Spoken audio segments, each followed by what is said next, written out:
Nicole Scherzinger makes her Broadway debut, leading the inventive production of Sunset Boulevard as the greatest star of all, Norma Desmond, to absolutely stunning results. My name is Ben Daniels, and I love talking theater, movies, camp film, all things queer media. And there is nothing more queer media than Broadway. I did a little theater weekend in New York where I saw a bunch of shows, and I will be reviewing them right here. Starting with Sunset Boulevard, a show upon first hearing about it back when it was performing in London, I was a little confused. Generally speaking, I very much prefer a faithful revival of a classic show, especially one as iconic as Sunset Boulevard. I heard they were making a lot of changes with this production, including stripping down the sets, the costumes, the props, and I was thinking, how is this going to work? Then I started hearing a little more about the production, about how they're going to be making it look completely black and white, how they will be using a camera on stage with a giant screen that comes up and down. It was all starting to sound pretty cool. Then I saw the curtain call with Nicole Scherzinger with blood dripping down her face. And at that point I was like, okay, I'm sold. It really looked like this was taking a more horror filmic spin on the show. By the sound of it, a little more similar to the original film. And I'm glad to say that not only are these changes justified, they actually make the production better. This revival of Sunset Boulevard is one of the most inventive, bold, and captivating theatrical experiences I've ever had. Certainly the most cinematic. This show just left me in a trance the entire time, and I didn't get out of it until the end. This production works to improve the show in every possible way and proves that in a show like this, the text shines so much brighter when you strip it down of all its bells and whistles. It's so strong in what it's trying to do. It's impactful. It's emotional. Seriously, I must have cried at least 10 times throughout the show. As If We Never Say Goodbye destroyed me in a way very few musical numbers have, and yes, that number did receive a standing ovation at the performance I went to. With One Look was also a favorite of mine, but honestly, the whole score, the story, it's all brilliant. And the story, the writing, the production as a whole is just a very emotional experience. Sunset Boulevard is based off of the 1950s film of the same name directed by Billy Wilder. It takes place in 1949 and follows struggling writer Joe Gillis, played here by Tom Francis, who meets faded movie star Norma Desmond, played here, of course, by the one and only Nicole Scherzinger. He soon finds himself roped up in her delusions as he helps her finish a script that she wrote, an adaptation of Salome, as her descent into madness gets him in more and more trouble. But before getting into the full review of the show, let's discuss how you will be experiencing the show in the theater itself. Sunset Boulevard is performing in the St. James Theater. With a 1,709 seat capacity, it is one of the bigger theaters on Broadway.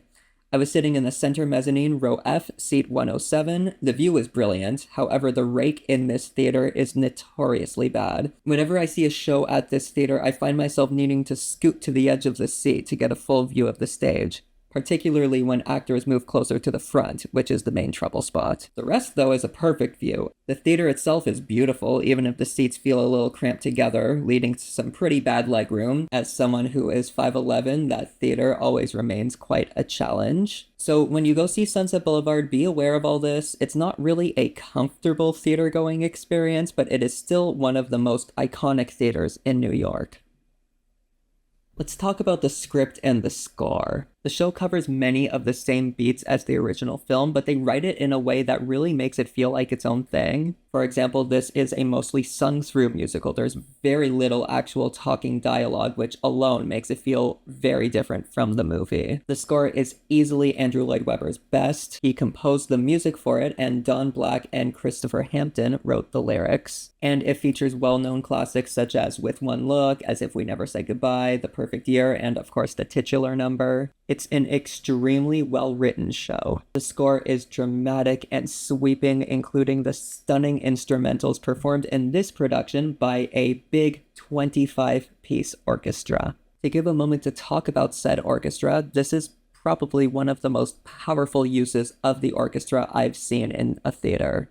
In this particular production, they use the orchestra a lot for shock value. The score can pop up at max volume at any time. It's definitely going to make you jump up from your seat. It's like a jump scare effect almost. But this is a big, demanding score, and the orchestra definitely understood the assignment here.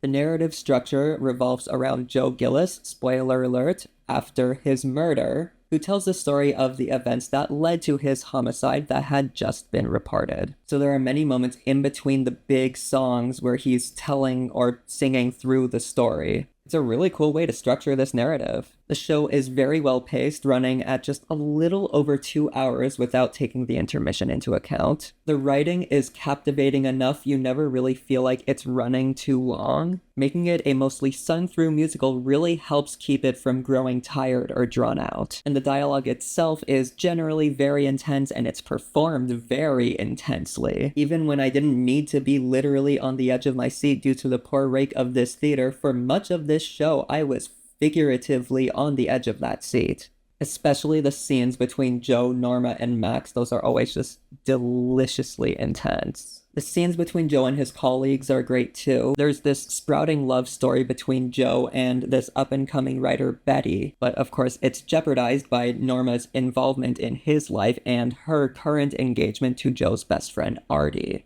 So they are both in a way stuck in their own love triangle. It's very interesting storytelling. I think that the B plot wonderfully ties into the A plot, and I think some of the staging choices in this production specifically really support this beautiful weaving of both stories. And of course, these are choices that I will be talking about soon in the spoiler section, but I love how this show essentially just shows Joe stretched in like both parts of his life, where he kind of wants to start something with this girl but can't get out of what is essentially an abusive relationship. It's a simple enough idea, but I think it's executed masterfully, and one of the biggest reasons for this is the songs. So I've mentioned this before, but Sunset Boulevard has, in my opinion, one of the best scores in musical theater history. Certainly it's Andrew Lloyd Webber's best work. Like, it's no contest. From the excellent prologue to the brilliant final scene, this score is captivating,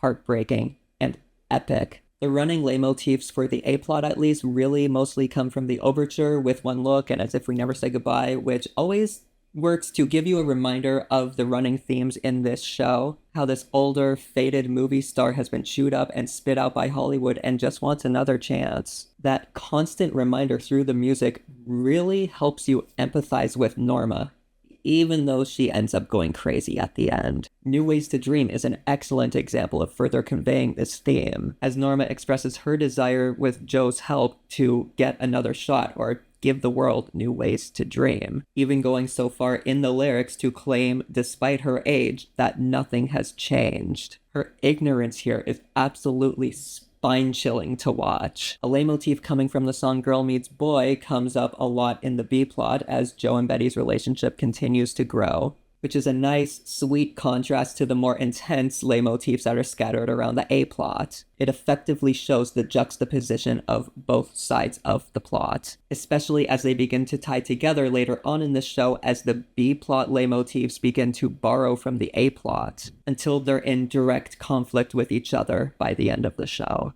It's brilliant musical storytelling, it's amazing writing, I have no complaints here. Now let's move on to the staging and direction. While previous productions of this show featured extravagant set pieces and costumes as any typical mega musical from Andrew Lloyd Webber would, this production is stripped down to its bare bones. You will not see any props being used on stage. I recall one specific moment where Norma tells Joe to sit, but there's no chair on the stage, so he's kind of just sitting on the floor. Eventually, once he's in a bedroom, they bring in a chair, but that chair is the bedroom. That's literally the only prop in that so-called set. The costumes are all black and white and are not meant to signify the time period in any way. You see characters wearing shorts and t-shirts and athletic wear that is more attributed to this day and age. This is seemingly meant to remind us that this is indeed still a piece of theater. So that's where the meta-ness of this production starts to creep up, and this show is very, very meta, and we will talk about that soon.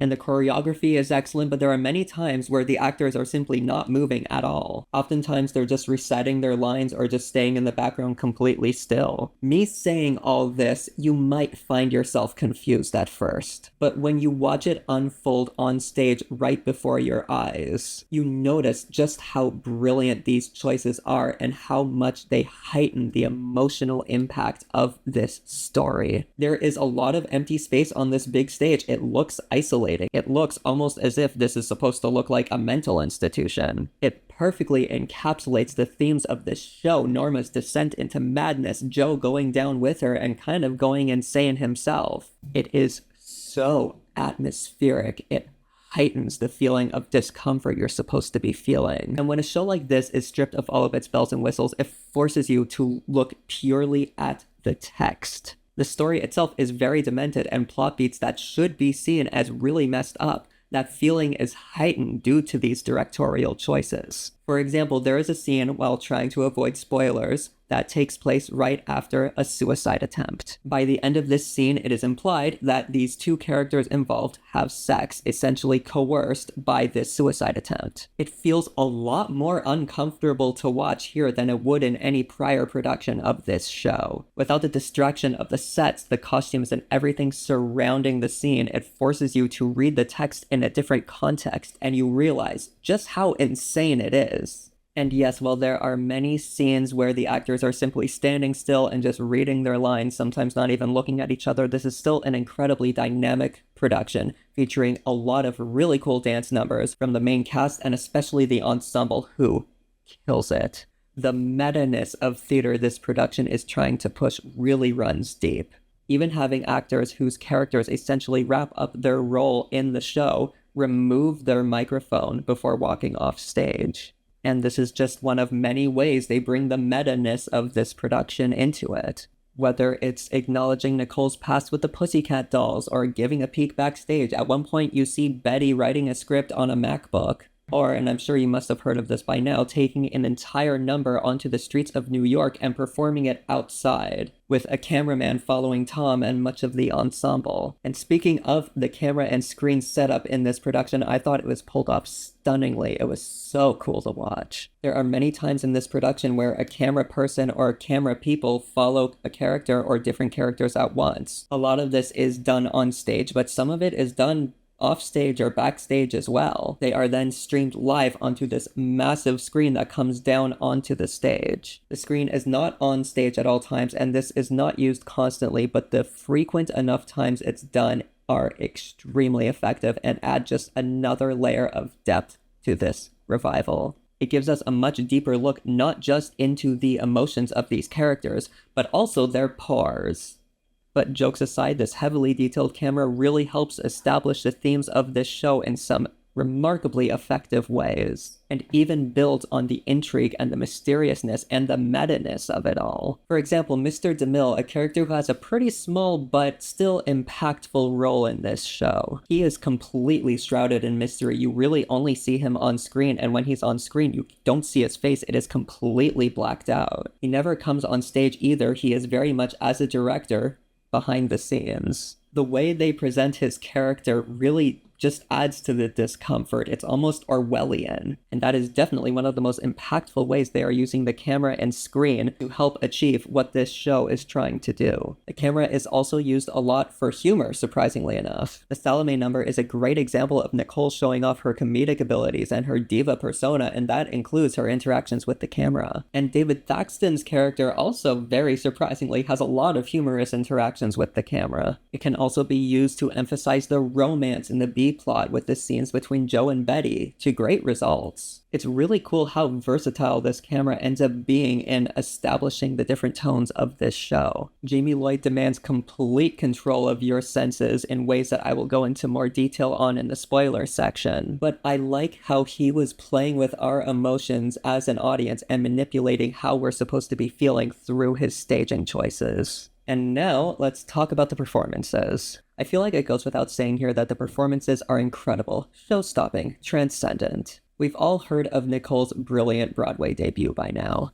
Her years of longing to be on that stage have turned out to be worth it, as she's given one of the most incredible performances I have had the pleasure of experiencing in a theater. It's a hard role singing-wise, and she absolutely nails it, singing every note with such power and energy. I felt the energy in that theater. Everyone was just completely invested. She commands that stage, and we feel that power. Her ballads really let her show off her vocal prowess, especially at my performance, where she held onto that home note in As If We Never Said Goodbye for at least 15 seconds. The audience went absolutely feral for her, as did I. A brilliant performance from start to finish, and the beginning of what I hope will be a remarkable career in the theater. A brilliant performance from start to finish, and the beginning of what I hope will be a fantastic theatrical career. Her more vulnerable moments just break your heart. This character is so caught up in her delusions, but Nicole plays it in a way that is just the right amount of over the top. It's not only heartbreaking to witness her downfall, it's also remarkably camp. I was very surprised to see just how much Nicole leaned into the camp and hagsploitation of it all. In a similar vein to the film and Glenn Close's performance in the original Broadway production. Whether she's shaking her ass on stage and trying to dance like she supposedly did in her teenage heyday, very Pussycat Dolls style, or giving us some hardcore diva energy clouded by her delusions. Not to mention all those interactions with the camera. It's all very camp, and I'm surprised, given what I was hearing about this production, that it didn't go fully serious with this. And of course, I'm very, very glad that it didn't go that route. Talking about that Pussycat Dolls style, she really pays homage to that part of her life at many points in this show. From some of the aforementioned dancing choices, or her line delivery in some scenes. Most specifically when she's talking about her astrologer, and she's kind of like, Mr. DeMille is a Leo, and I'm a Scorpio, and today is the day of closest conjunction. Spoken like a true millennial teen. Anyways, if I were to have a top 5 theatrical performances list of some sort, Nicole Scherzinger's performance here would 100% be on there, and probably pretty high up. Every second she's on that stage is thrilling, intense, and pure theatrical genius. Tom Francis, who plays Joe Gillis, also gives a fantastic performance. He has a very strong on-stage presence and a wonderful voice. The character's dry sense of humor really plays into Tom's acting style very well. His biggest moment to shine was definitely the titular number that kicks off Act 2, the Sunset Blvd number that, as we all know by now, takes place outside of the theater in this production. No matter what the weather holds or the season that it is or how cold it may be, he's out there doing that whole number with the ensemble, and his energy in so many ways matches Nicole's, just a little more deadpan. So it's very cool to see as these characters begin to clash. He has a very strong voice, and he even has his own moments of vulnerability, especially when it comes to Betty. It shows through in a very unique way because he still, for the most part, plays it very straight and at times intense, but with a warmth to him. You can tell that he is this loving and empathetic character. This character cares about the people in his life, even Norma, and I think Tom's performance really highlights this. Now we need to talk about David Thaxton, because if we're talking show stealing, his performance is everything I did not expect to see and could not be happier to have witnessed. He is the strongest comedic relief in this show. He plays his role completely deadpan, emotionless at all times, but his line delivery is perfect every time and so camp. This character is completely in love with Norma, by her side always, calling her the greatest star of all. He plays it with such strength, like I said, completely emotionless and just cold. Phenomenal voice too. He sings a song called Greatest Star of All, obviously talking about Norma, and it gave me chills. His resume stacks up. He's played the Phantom in Phantom of the Opera. He's played Javert in Les Mis. This is the strong, high baritone voice we are witnessing here. He's brilliant in every way, and I was so surprised to see the route he went with in his performance. Grace Hodgett Young makes a great Betty, being a newer screenwriter, clearly with a thing for Joe, but a hesitant fiance to Artie. He plays the love triangle concept quite well. She's kind of being stretched into two different worlds the same way Joe is. She's an excellent performer, not just as a singer, but as a confused young writer.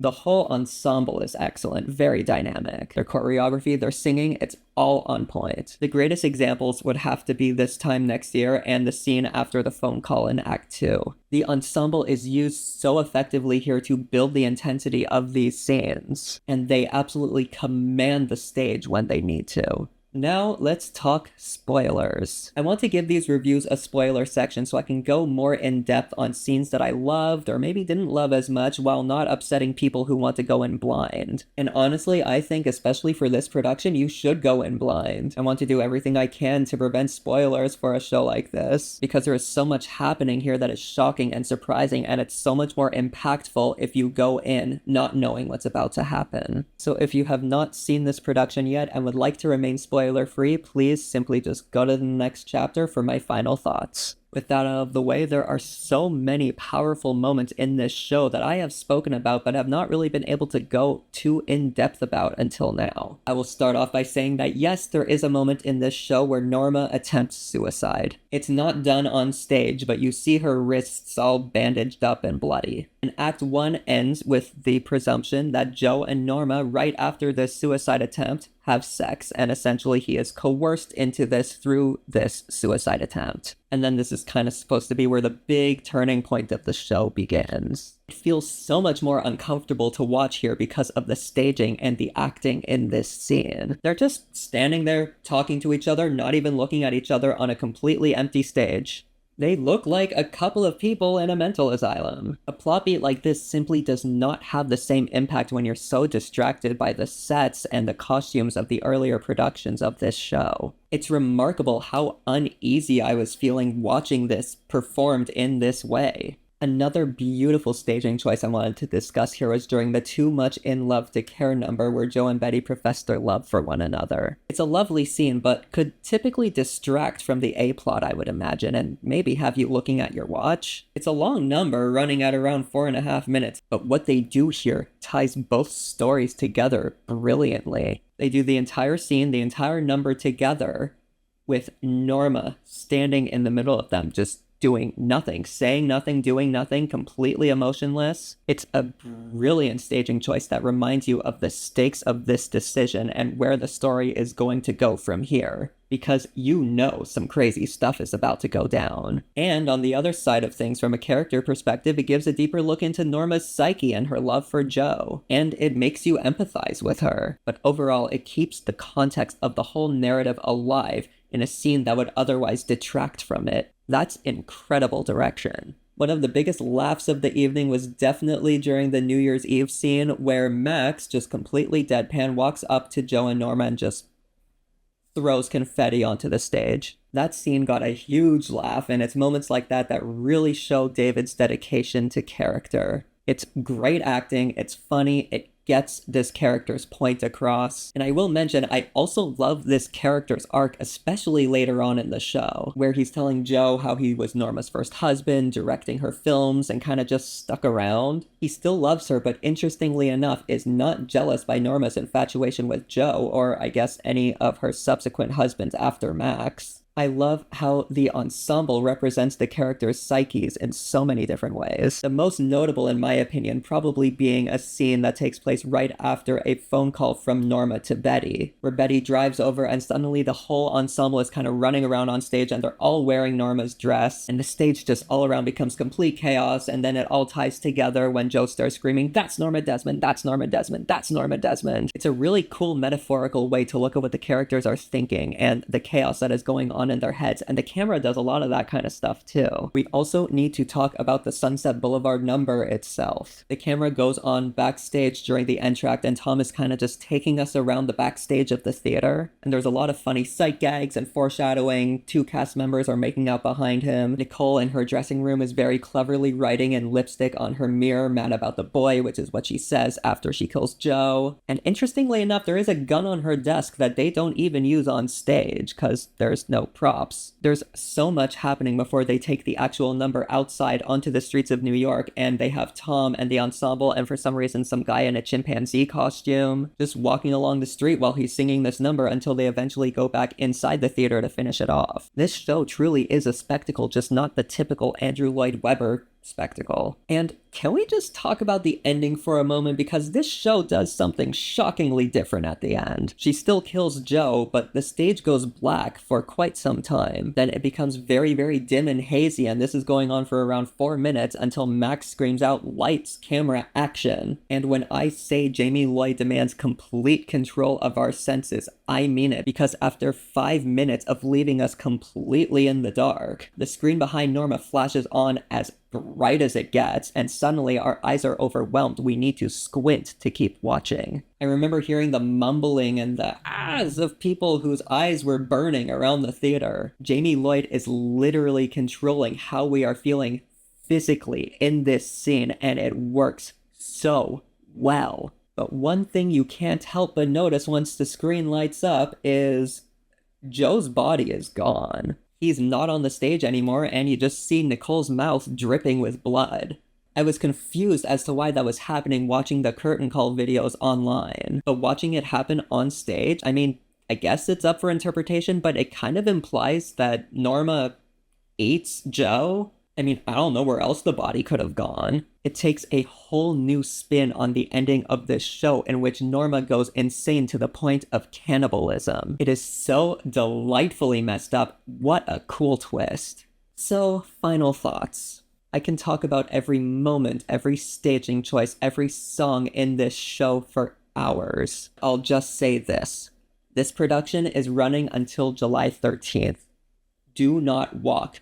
Run to go see this. It is truly a once-in-a-lifetime experience that cannot be replicated. It's bold, it's beautiful, it's heartbreaking. It reminds us why we love to go to the theater in the first place. It's a deeply powerful piece of theater. Sunset Boulevard has never shone brighter than in this bleak, brilliant revival. This gets a full 5 out of 5. So, go see Andrew Lloyd Webber's best work revived spectacularly while you still have the chance. If you liked this review, you can go ahead and give it a like. If you like me, you can go ahead and subscribe. I saw 5 shows on my trip to New York. This was the first review of them, so stay tuned for the rest and more to come. I will see you next time. Bye.